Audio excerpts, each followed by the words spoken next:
Hello বন্ধুরা, কেমন আছো? আজকে আমরা ফায়ার ফোর্সের এপিসোড নাম্বার 2 কভার করব। বন্ধুরা, এর আগের এপিসোড যারা দেখেনি, লিংক ডিসক্রিপশন বক্সে দেয়া আছে। তাহলে শুরু করা যাক। এপিসোডের শুরুতে শিনরা আর ক্যাপ্টেন মিলে কথা বলছিল। বিষয়টা হলো রুকি গেম। বন্ধুরা, এটি এক প্রকারের ফায়ার সোলজার গেম, যেখানে ফায়ার সোলজাররা কম্পিটিশন করে থাকে এক অপরের সাথে। আর কোম্পানি আর্ট থেকে রিপ্রেজেন্ট করবে শিনরা, আর শিনরাকে সাহায্য করবে ক্যাপ্টেন। কথা শেষে শিনরা যাওয়ার পথে হঠাৎ করে তার সামনে একজন অজানা ছেলে চলে আসে, যার নাম আর্থার দি বয়েল, যে নিজেকে দি নাইট কিং ভাবে। আর্থার বলে, শয়তান, কেমন আছিস তুই? শিনরা বলে, তুই এখানে? তোর মতো ছেলে এখানে আসার যোগ্যতা রাখে না। বন্ধুরা, শিনরা আর আর্থার একই একাডেমি থেকে ফায়ার সোলজারের ট্রেনিং নিয়েছিল, আর এরা দুইজনই থার্ড জেনারেশন ইনফার্নাল। তারপরের সিনে আমাদেরকে মাকিসানের অ্যাবিলিটিকে দেখানো হয়। বন্ধুরা, মাকিসান একজন সেকেন্ড জেনারেশন ইনফার্নাল।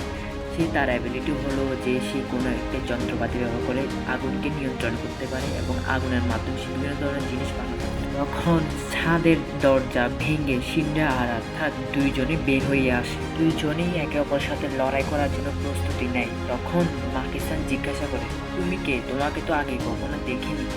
আর্থার বলে, আমি হলাম দি নাইট কিং, অর্থাৎ দি বয়েল। তখন তাদের মাঝে ক্যাপ্টেন চলে আসে। ক্যাপ্টেন বলে, এইসব এখানে কি হচ্ছে? ক্যাপ্টেন আরও বলে, মাকিসান, তুমি এসব কি করছো? তুমি না একজন ফায়ার সোলজার হয়ে ফায়ারের সাথে খেলতেছো? এইসব কিছু তোমাকে শোভা পায় না। আর তোমরা দুইজন এখানে লড়াই কেন করছো? তোমাদের যদি লড়াই করার এতই শখ থাকে, তাহলে মাকিসানের সাথে যুদ্ধ করো। তারপর বুঝবো তোমরা রুকি গেম খেলার জন্য কতটা যোগ্যতা রাখো। তারপর শিনরা আর আর্থার মিলে মাকিসানের সাথে লড়াই করা শুরু করে। বন্ধুরা, বিশ্বাস করবে না, মাকিসানের দুইজনকে হারিয়ে ফেলে। কারণ বন্ধুরা, মাকিসানের ফায়ার অ্যাবিলিটি ওদের দুজনের তুলনায় দুর্বল হলেও কিন্তু তার ফিজিক্যাল এনার্জি ওদের দুজনের থেকে বেশি শক্তিশালী। আর যার কারণে এরা দুজনেই পরাজিত হয়, মানে শিনরা আর আর্থার।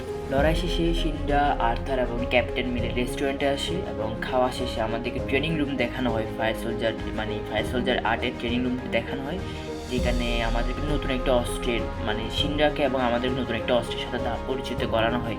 বন্ধুরা, এটি দেখতে অনেকটা কুটার টাইপের, কিন্তু এটার ভিতর থেকে বন্দুকের মতো গুলি বের হতে পারে, যা ইনফার্নালদেরকে 1 মিনিটের মধ্যেই মেরে ফেলতে পারে। কুটারটির নাম টাইপ 7 ফায়ার ফাইটিং এক্স। তখন আর্থার বলে, এইসব অস্ত্রের আমার প্রয়োজন নেই, আমার কাছে আছে আমার এক্সক্যালিবার। বন্ধুরা, এটি এক ধরনের প্লাজমা দিয়ে তৈরি ছুরি, আর যেটি একমাত্র আর্থারই উৎপন্ন করতে পারে। বন্ধুরা, যেমন শিনরা তার পায়ের নিচ থেকে আগুন উৎপন্ন এবং নিয়ন্ত্রণ করতে পারে, তেমনই আর্থার তার ছুরির সাহায্যে তার অ্যাবিলিটি, মানে third generation infernal fire soldier অ্যাবিলিটিটা তার ছুরির সাহায্যে নিয়ন্ত্রণ এবং উৎপন্ন করতে পারে। তারপর আমাদেরকে অস্ত্রের একটি রুম দেখানো হয়, যেখানে বিভিন্ন ধরনের অস্ত্র রাখা আছে এবং সেসব অস্ত্রের সাথে আমাদেরকে পরিচিত করানো হয়। এইসব অস্ত্রের ব্যবহার আমরা পরে দেখবো। বন্ধুরা, আপাতত আমরা এক্স নিয়ে সন্তুষ্ট থাকি। আবার ও এক্স না, এক্স মানে কুটার। তখনই হঠাৎ করে ফায়ার অ্যালার্ম বেজে ওঠে এবং তারপর তখন সকলেই মিলে প্রস্তুত হয় মিশনে যাওয়ার জন্য। তখন ক্যাপ্টেন বলে, শুনেছি ওই ইনফার্নালটা নাকি অনেক শক্তিশালী, তাই ইনফার্নালটাকে মারার জন্য আমাদের থেকে অনেক কাছে যেতে হবে। আর সেটা শুনো, তুমি তোমার অ্যাবিলিটিটা পর্যাপ্ত হবে না ওই ইনফার্নালটাকে মারার জন্য, তুমি টাইপ 7টা নিতে পারো। আর শুনো, এই টাইপ 7টা তোমার জ্যাকেটের ভিতরে রাখবা, যাতে কোনো নর্মাল মানুষ বা সাধারণ জনগণ এটি দেখতে না পারে। তারপর তারা সকলে মিলে ওই ভবনটার সামনে গিয়ে পৌঁছায়। ক্যাপ্টেন বলে, এবারের আগুনটা অনেক শান্ত দেখি। তখন কোনায় আমাদের একজন মেয়েকে দেখানো হয়, যে কান্না করে করে বলছিল যে, মা, বাবা, আমিও কি তোমাদের মতো করে একদিন মরে যাব? আসলে বন্ধুরা, মেয়েটার মা 2 বছর আগে ইনফার্নালে পরিণত হয়ে গিয়েছিল, আর আজকে তার বাবা ওই ভবনটির ভিতরে যে ইনফার্নাল, সেটি হলো মেয়েটার বাবা।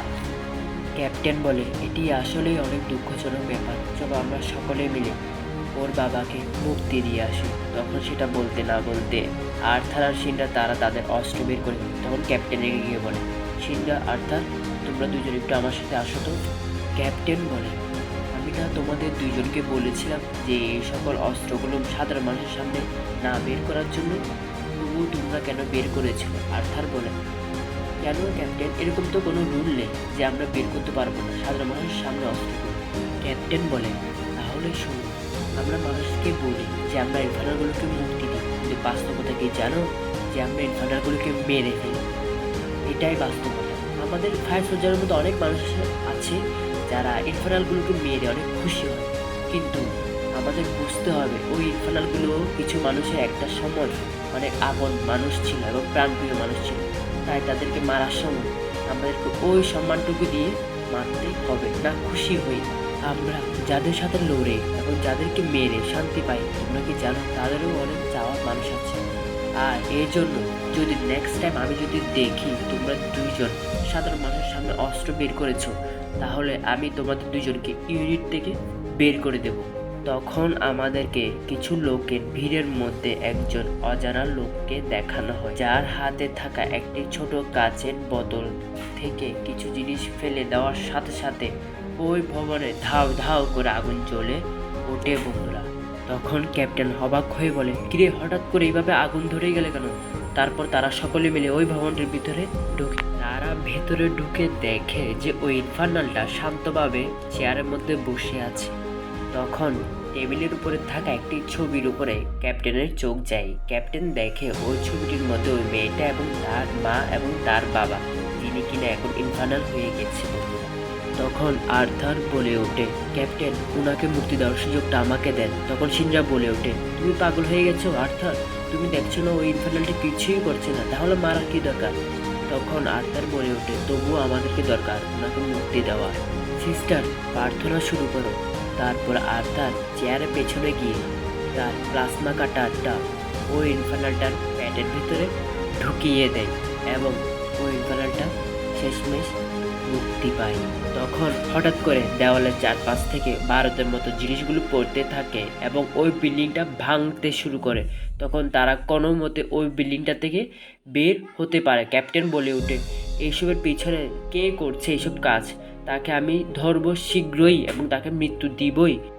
তারপর আমাদেরকে আবার ওই অজানা লোকটাকে দেখানো হয় এবং এখানেই এই এপিসোডটা শেষ হয়। বন্ধুরা, এই এপিসোডটা কেমন লেগেছে অবশ্যই কমেন্ট করে জানাবে। আমার তো এই এপিসোডটা অনেক ভালো লেগেছে এবং এই এপিসোডটাতে আমরা অনেক অজানা কিছু জানতে পেরেছি এবং ওই অজানা লোকটা কে সেটি জানতে হলে অবশ্যই নেক্সট এপিসোড দেখতে হবে। আর ততদিনে সাবস্ক্রাইব করে অবশ্যই এই চ্যানেলটার পাশে থাকতে হবে। ততদিনের জন্য গুড বাই।